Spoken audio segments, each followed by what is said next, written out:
Good morning.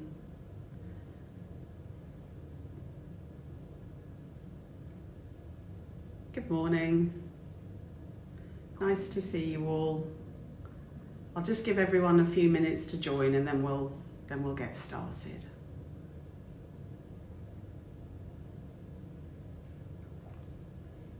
Good morning. Hi.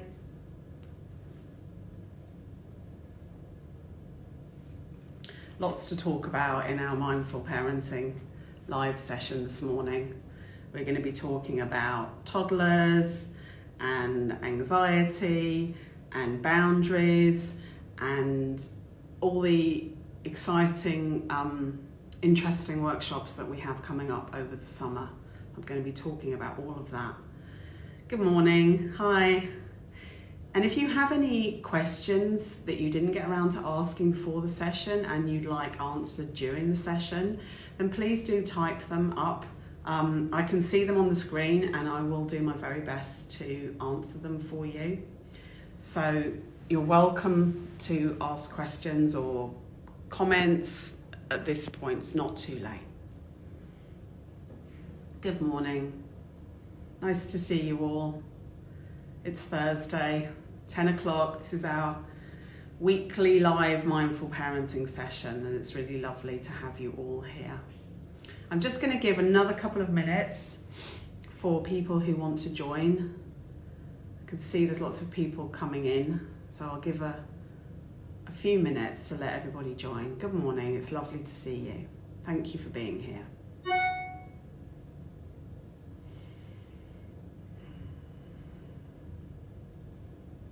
I love that we get to practice patience while we're waiting. It's lovely to be practicing patience with all of you. I normally practice it on my own, so it's nice to get to practice it with all of you. Good morning, it's lovely to see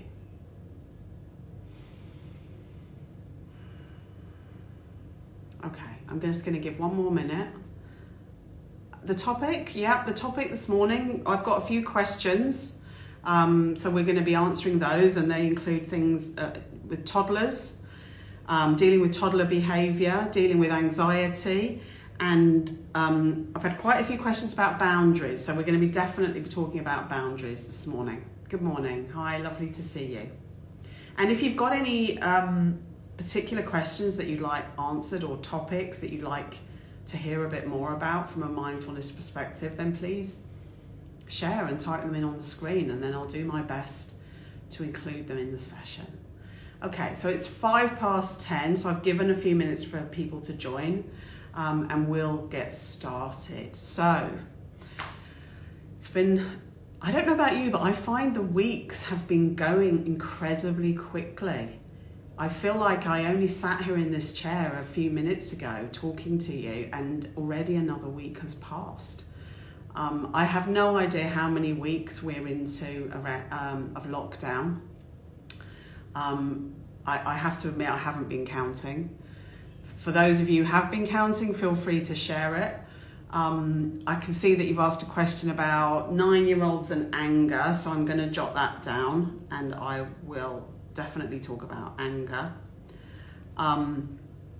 And it'd be interesting to hear any challenges or any successes that you've had this week. If anything has been particularly challenging for you. I know a lot of people are feeling tired, are feeling quite worn out. I think there's a lot of doing being required of us at the moment, whether that's homeschooling, working from home, juggling lots of different responsibilities. There's a lot of doing that's been required, and my sense is that the more doing, the more things that we have to do in our lives, it's really important to give ourselves some time to spend being with ourselves, whether that means going for a walk, whether that means reading a book, sitting in the bath. For me, I tend to practice being through my mindfulness meditation. I find that really helps me just to spend a bit of time being with myself, and that makes a huge difference. So if you're all feeling quite worn out from all the doing, particularly if when you You know, what a lot of people do is when they feel anxious or they feel overwhelmed or they feel stressed, their response to that is to do more. So if you've been experiencing anxiety during this process or experiencing feeling overwhelmed, and you notice that one of your responses to that is to do more, it may well be that by now you really are feeling very worn out. So, you know, noticing that and not judging the feeling of being worn out, and maybe noticing that your children are also feeling a bit worn out, and how can we bring some more being into our lives at the moment, to spend a bit of time being with ourselves, whether that's just sitting and just noticing what's around you or how you're feeling inside. The thing with mindfulness is it really gives us some skills and practice for being, which I think is just incredibly important in the world. I mean, it always has been, but I think particularly at the moment with everything that's coming at us, and you know, the changes, many of us have experienced a lot of change in our lives, and that's hard. So if you found it hard, if you found this time hard, that's okay. If you haven't, that's also okay.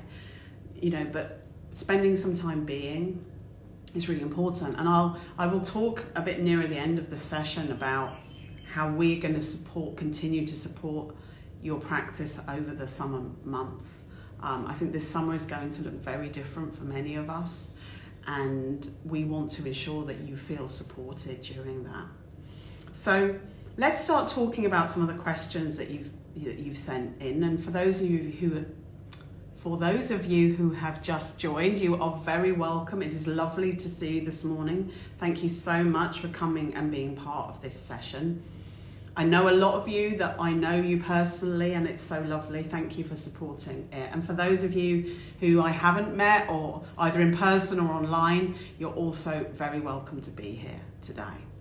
So one of the first questions that I had was around anxiety. Now, it's interesting. I've noticed that I've had 2 questions for 9-year-olds, and I know they're not from the same person. And one of the questions is, how do I help my 9-year-old when they're anxious? And the other one is, how do I help how do I respond to my 9-year-old being angry? So it's interesting because anger and anxiety are very often responses to difficult feelings. So you could have one child who feels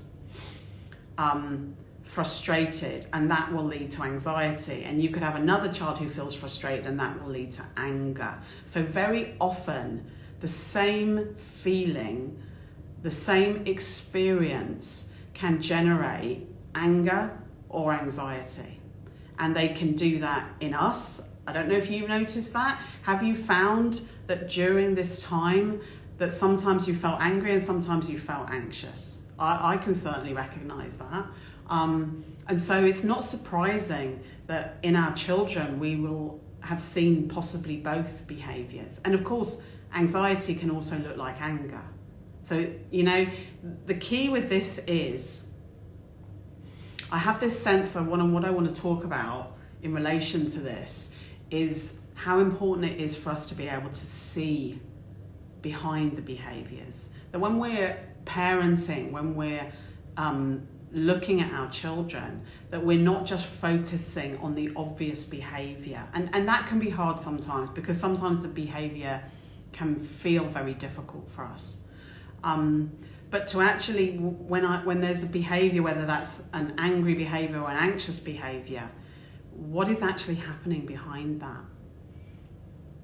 Now, one of the ways that makes it easier to be able to do that is if we can notice in ourselves. If I can notice what are the things that I tend to do when I feel anxious, or what are the things that I tend to do when I feel helpless? Does helplessness make me feel anxious or angry? And what is it I do when I feel like that?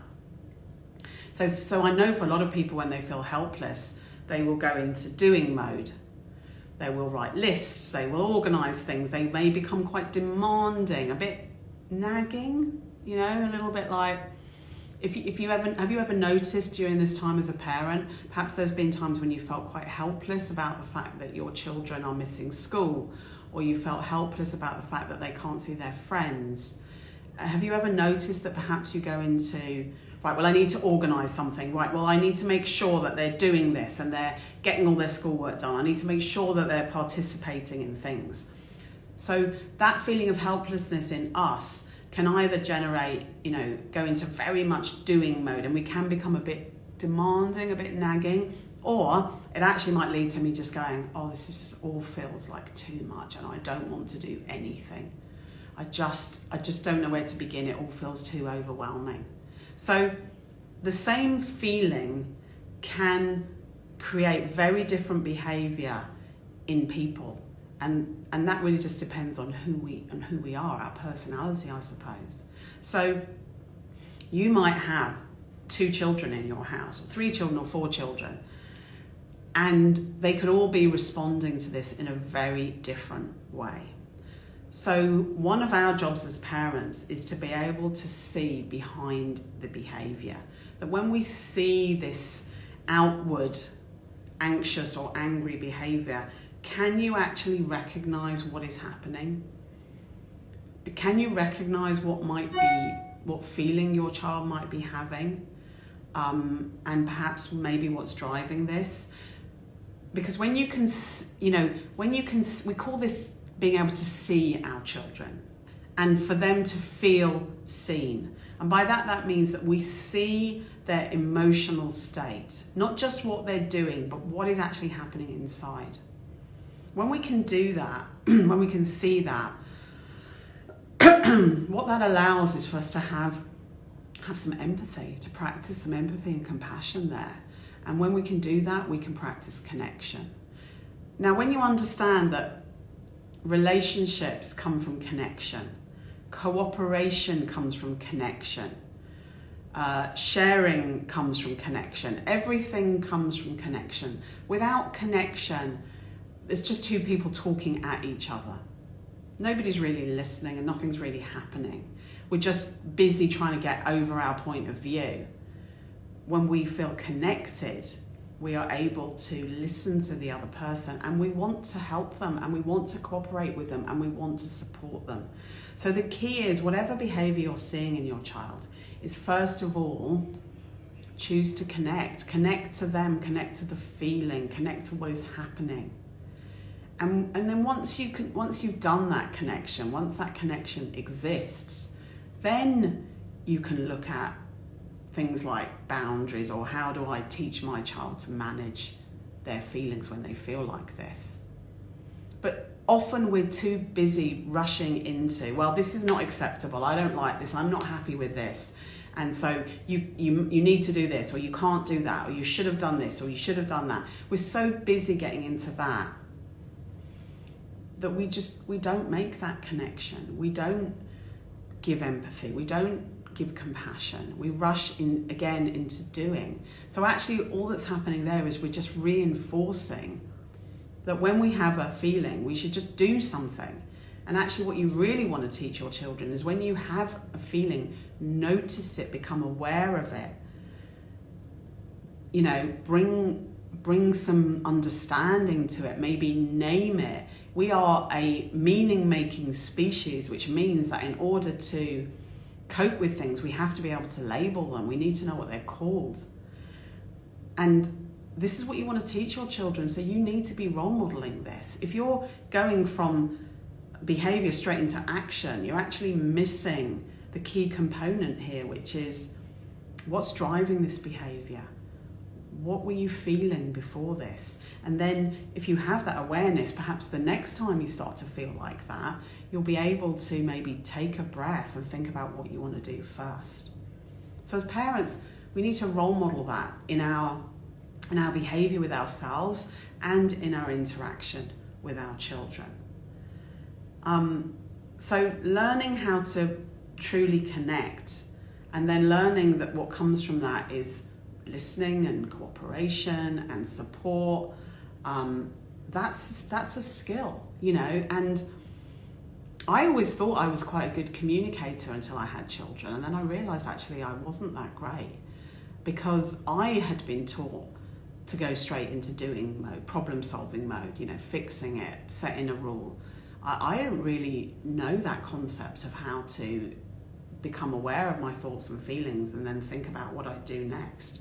So there's no, it's not unusual to need to learn those skills. I think most people don't actually know how to do that because it's not something we were taught. So if you recognize, actually, I need to learn how to connect particularly when I see challenging behavior in my children, particularly when their behavior creates anger and anxiety in me. Well, how can I possibly help them with that if I don't know how to connect to myself, if I can't even recognize those feelings in me? Then come and learn them. This is what we teach. This is really the key component of all the teaching that we do, and mindfulness gives you those skills. It teaches you how to become aware of this, how to connect to it, and then from there how to connect to your children, no matter whether the behavior is anxious or angry. So I hope that answered your questions, and I hope that was helpful. I just mentioned one more thing there before I move on, and I want to talk a bit about 9-year-olds. 9-year-olds, from a neurodevelopmental perspective, are going through a phase in their lives where they become a lot more aware of the world around them. I don't know if any of you in your life have ever seen a horse wearing blinkers. They have these blinkers on the sides of their eyes to protect them from sudden noises and sounds sights really that are going on around them. So if you're on a horse and you're riding down a road, the blinkers would protect them from something suddenly coming towards them so that it doesn't scare them. It's to help the horse to stay calm so that they're not overloaded from a visual sensory perspective. That actually helps them to feel a bit safer. It's if they're going to be in an environment where there's a lot going on, it's to help them to feel safer. So 9-year-olds, around about this age, up until this age, they've almost had a set of blinkers. They've been a little bit protected from the world. They're not fully aware of everything that's going on around them. Things are going on, but it doesn't really impact on them in the same way. Nature protects them by keeping them what we call egocentric. Interesting, because we often think of egocentric as a bad thing. It's not a bad thing in children. Children are meant to be. It's part of the way that nature helps them to learn about themselves. They learn about themselves. They develop an awareness of themselves before they are exposed to everything that's going on in the world. Around about this age, the blinkers drop off and they start to become a lot more aware of what is happening in the world around them. And this can lead to greater levels of anxiety, which can often look like anger, by the way. They can feel overwhelmed, they can feel a bit scared, they suddenly realise that the world isn't always a safe place, that it's not always full of kind people and bad things happen. So we do have to be careful of not overexposing children at this age. The thing is they appear older possibly than they are because their logical brain has been developing for, say, about 5 years. So they may appear to have quite good logical skills. But this does not mean they are able to cope with everything that is happening around them. So sometimes what I notice at this age is 9-year-olds can be exposed to a lot, maybe more exposed to the news or social media or conversations that are happening between adults. So they're receiving the information, but they don't know what to do with it. They don't have the ability to process it like we do. So it is important to be careful about the amount of information that 9-year-olds are exposed to, and to ensure that there's an adult voice in that information, that there is somebody to help explain it to them, so that when the blinkers come off, they're not just left with all of this information without knowing how to process it.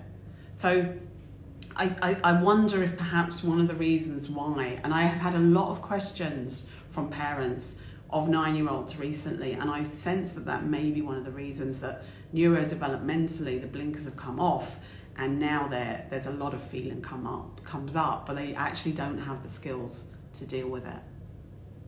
So the next question I had, somebody was asking me about helping their 3 or 4-year-old to manage feelings through a divorce. And I think this is a particularly really interesting question at the moment, because a divorce is a loss. Okay, it's a loss. It equals change and loss. And a lot of families at the moment are experiencing change and loss, whether that's a divorce, whether that's a move, whether that's change in the family situation, change in school, change in living. Many of us are experiencing change and loss at the moment. And divorce is just one example of that. So I'm going to talk about change and loss because I think that's a really important topic. And one of the things I want to share with you is that once a month I do a session which is called Living as a Mindful Parent. The short version of that is called LAMP, L-A-M-P. So what we do is we shine a light, we hold a lamp up to specific areas in parenting that many of us as parents find challenging. The topics are often suggested by parents, so if you have a topic, you're welcome to suggest one, and also come from common questions that I get asked a lot. So I look at, when parents come to see me or when parents write to me or call me, what are the most common things they ask about? And then what we do is we take a deep dive. We shine a light on those topics. Once a month, I do a session called Living as a Mindful Parent. It lasts for 90 minutes. It's open to parents of children all ages. It's not specific to a particular age, but it is specific to a particular parenting topic, I suppose really to a human being topic. And so in the month of June, the topic we're going to look at, and interestingly, I wrote this about 3 weeks ago actually, and it's called Leaving Without Saying Goodbye. How do we leave without saying goodbye? And how do we join without saying hello? Because whenever there's an ending, there's a beginning, and whenever there's a beginning, there's an ending. You can't have one without the other. Many people want to just focus on the beginnings, by the way, and we don't want to talk about the endings, which is why we're going to focus in particular on the ending. But what I've become aware of in this year in particular is that for many people, things will come to an end, whether that's school or a job or living in a country or friendships, other people leaving. That's an ending. Maybe you didn't choose it, but it's going to happen. And these endings are going to be really different because we may not be able to say goodbye in person. We may not be able to have these rituals that we normally have. There's been some really sad things that I've been reading where people have had to, people in their family have died and they couldn't attend the funeral, or they could attend the funeral online, and how incredibly difficult that has been to make a decision to not be able to go because I know I may not be able to come back. There will be children leaving schools, leaving teachers, leaving friends who will not get to say goodbye in the way that they would normally say goodbye. And I know that schools are doing some really amazing things and trying to do graduation ceremonies online, but it's not going to be the same, is it? We don't know how to do this. We've never done this before. There'll be kids who are leaving to go to university. There'll be kids joining university who won't even know how to meet and say hello in the same way. If you're returning to the UK at the moment, you have to isolate for 14 days when you get there. So how do you say hello to a place when you can't leave it? So this is going to be a really interesting, for many of us, challenging time. So that's what we're gonna look at. So it's a 90-minute session. We're running these in a pay what you can afford way at the moment. So you can contribute from 50 dirhams. So whatever you feel you can afford, you can pay for the session. It will be running online using Zoom in the same way that we're running all of our sessions, and will be continuing to do for the foreseeable future. So if you know that they're going to be goodbyes in your life, and I think there'll be a lot more than we've probably experienced for a while. Again, it might not be you saying goodbye, it might be your friends leaving, or children's friends leaving, and you want to support yourself or your children through that experience. If you know that's going to be happening for you, and you'd like to learn a bit more about that and have some strategies to help you, then you're very welcome to join that session. It's on Monday, the 22nd of June in the afternoon from 2 o'clock till 4 o'clock. So I hope that people will be able to find the time to join that. I've done it so it's at the end of the homeschooling day, so perhaps it's a little bit easier for people to join. If you do want to join, then you can send an email to me on joanne@mindfulme.me, and you can find the details on this page in the main feed. There is a post that was done, I think, yesterday or the day before about it, and all the details in that post. Or send a direct message. Okay, you're very welcome to do that as well. So I had a parent ask me specifically about a divorce and toddlers. I'm not going to go into a huge amount of detail because I said we're actually running a 90-minute session on that. But I think, again, it comes back to exactly what I was talking about before, recognizing that your toddler and you are going to have some feelings. I work with lots of families who make a decision, or that decision comes to them to separate or divorce. So I do a lot of co-parenting work, and if you want some individual support or specific support, then you're very welcome to get in touch with me. I think it's really important work to support families through a separation or a divorce, and children will have a different experience, and they'll feel different things depending on their age.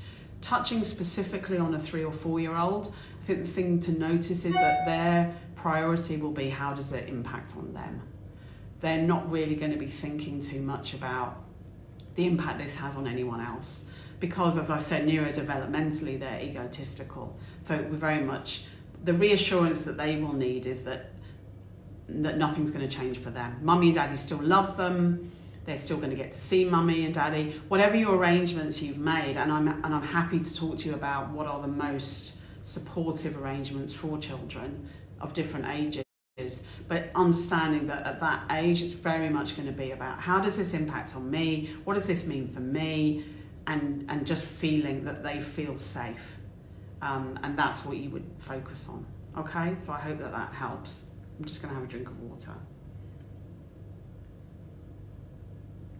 And the last thing I want to touch on in response to questions I've had is boundaries.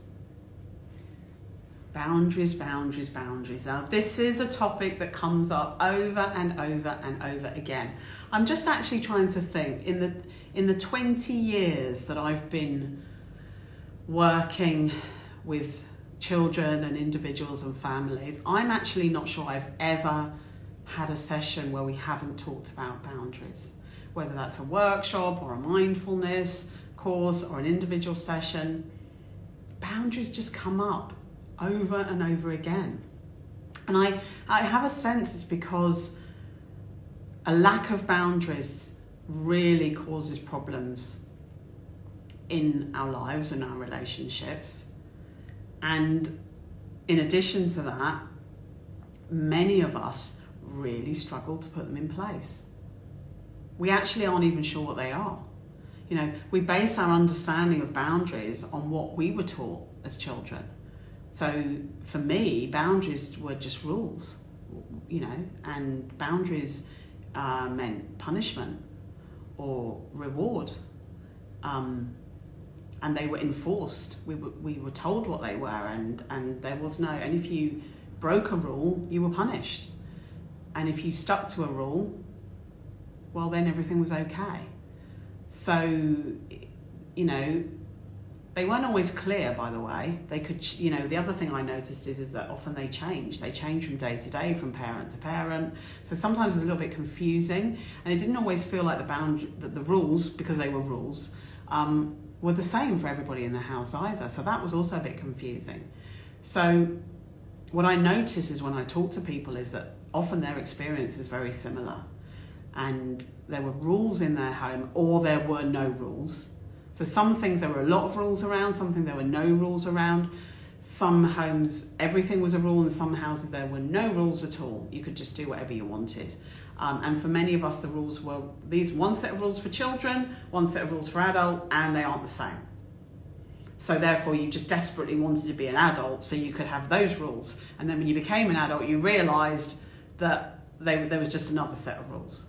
So boundaries are really, really important. And how we put them in place is also really important. So a lack of boundaries can often feel difficult. Children will often tell you they don't want boundaries, but actually we need boundaries. Everybody needs them. They help us to feel safe. They help us to feel secure. So they are important.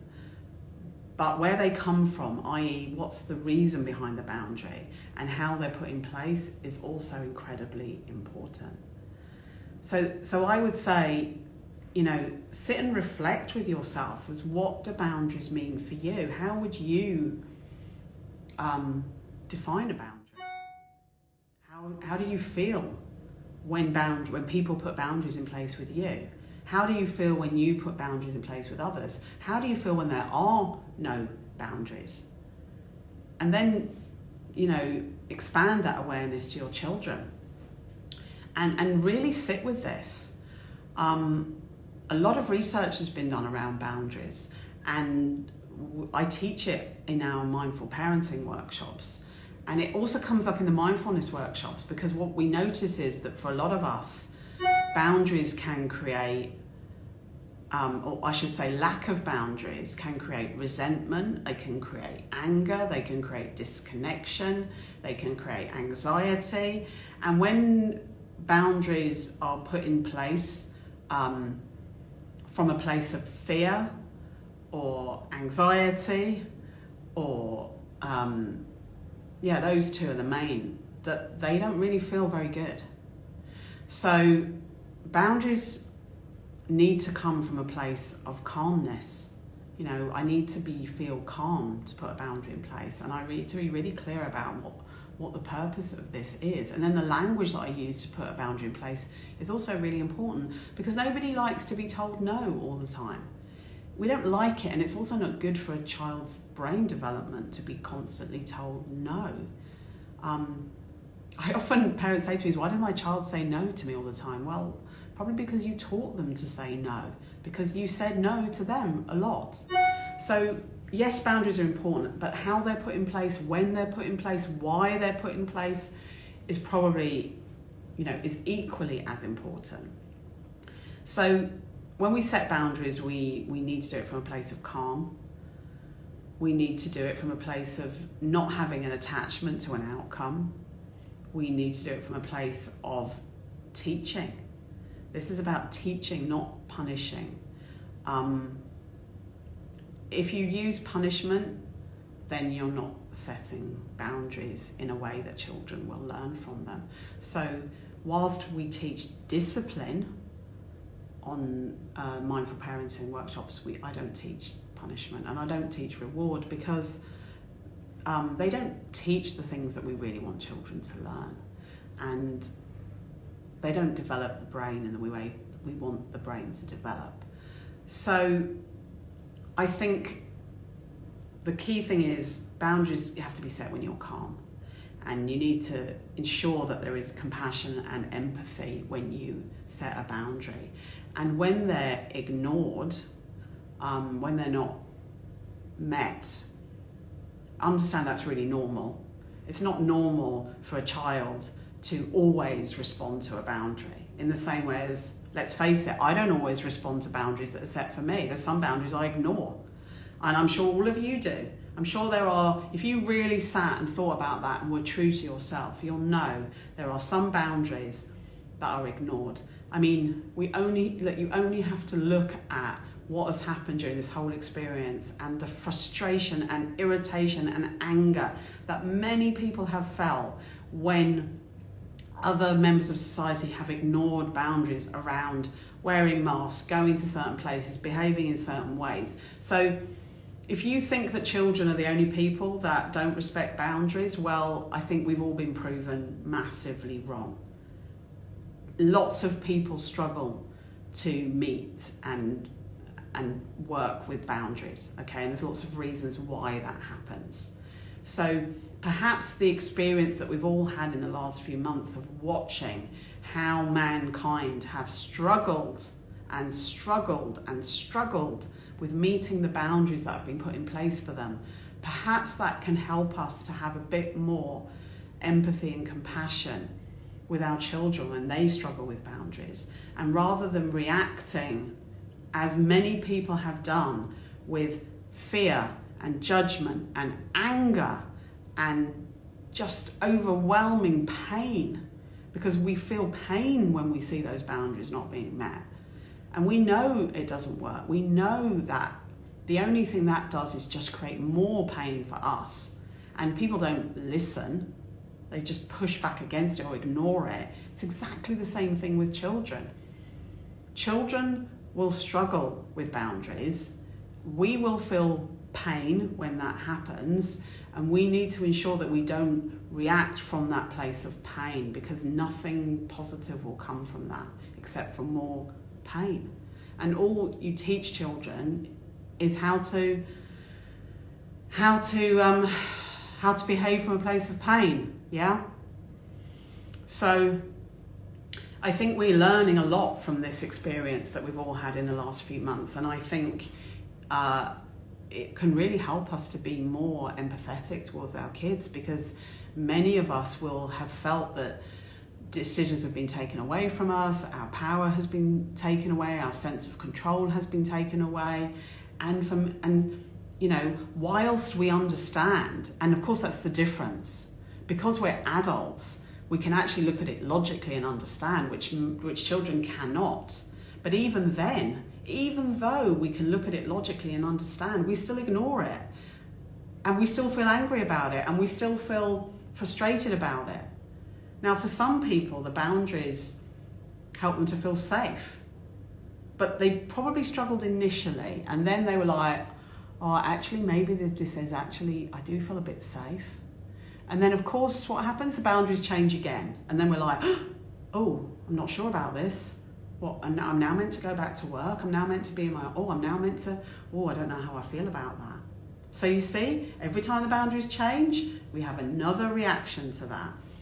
And this is one of the reasons why we talk about trying to maintain consistent boundaries for children. Because if they're inconsistent, there's a feeling of anxiety. Have you noticed how during the last few months you get, well, this is the boundary. No, this is the boundary. No, today this is the boundary. No, we moved it. No, it's going to be this today. Well, I'm not sure. Well, I get this information from here and this information from there, and I don't really know who to believe. How do you think children feel when boundaries are set for them completely inconsistently by different parents? Do you see?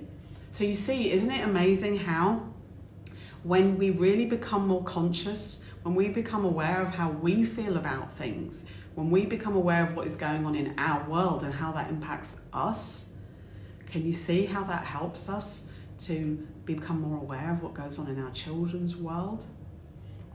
I have this hope and this sense that out of all of this difficulty we've been experiencing, there can be more compassion and empathy in the future for ourselves and the people around us, that we can actually recognize that this is hard, you know, and when people are struggling, they don't always behave in the way that we want them to. And this is the journey of childhood. the journey of becoming an adult is often a struggle. It's often hard. It feels out of control. They feel unsure. I'm not sure what I'm meant to do. And different people are telling me different things. And today it's this. And, you know, can you relate to that? Because I certainly can. And if you can sit with that and recognize it, wow, what an amazing thing to learn. What amazing things we can learn from all of this. Have they been easy? For many of us, no. But they're still there, and it's your choice. It's your choice to choose. Can I learn from this? Can I take this experience and use it to widen my knowledge of myself and my family and the world? Or am I just going to shut down and just carry on as I did before in autopilot? So life gives us the opportunity to become more conscious, to become more aware, but you have to choose whether you take that opportunity or not. So that was a big answer, wasn't it, to that question? But so true, so true. And I really hope that that answer resonated with you and that you can take what's been happening for you in the last few months and use that in your own homes to work around boundaries. So in the last few minutes that we have, I want to just share with you some things that are coming, and I have to say I'm quite excited about these things.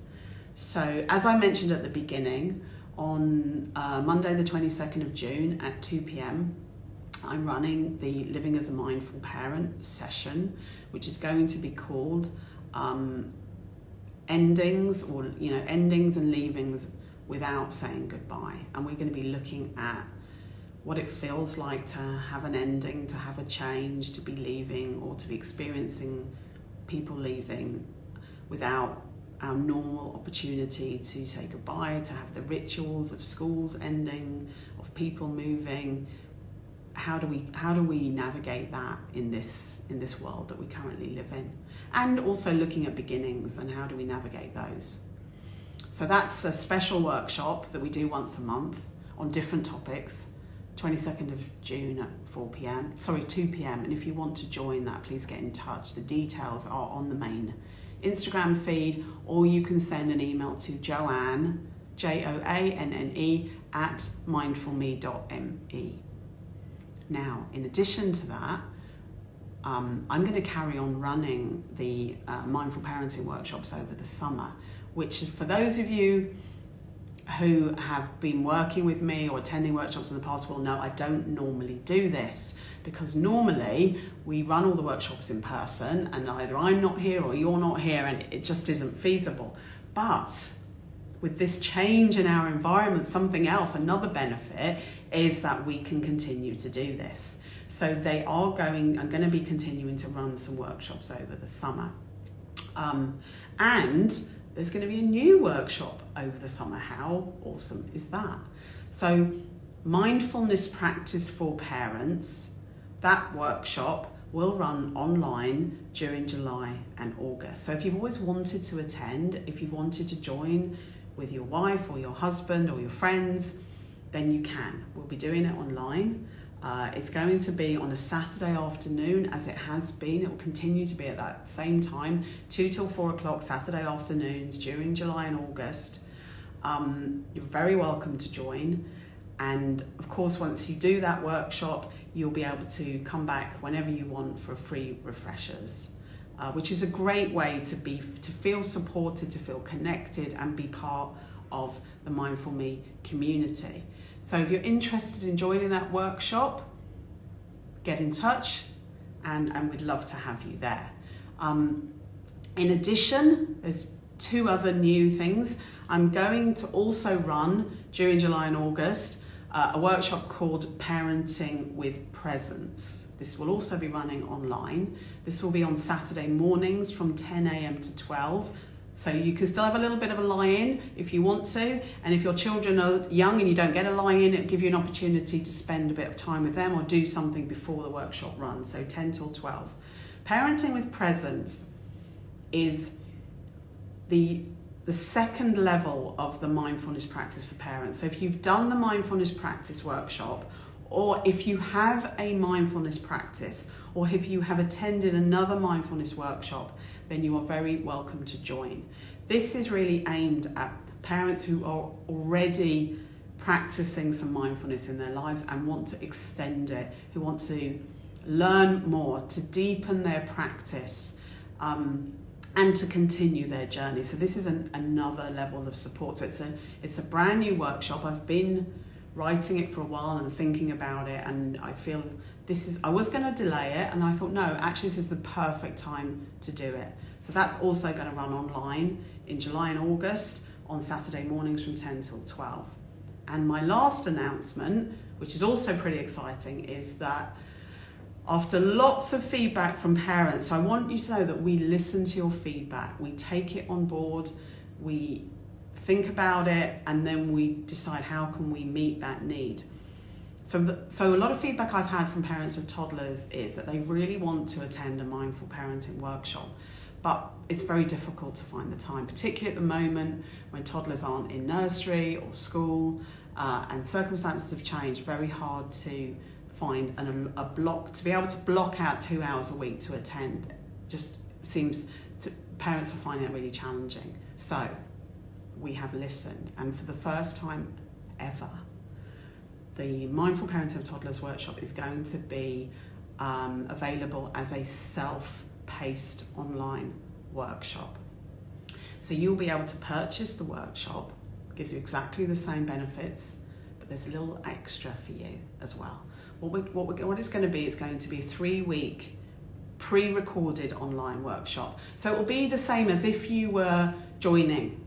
It'll still be me. Yes, you will get to see this face and this voice. We will go through the same learning in exactly the same way. There will be reflection time in it.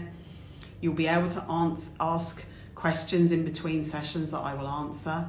And I will also do a frequently asked question and answer session at the end of each of the 2-hour sessions.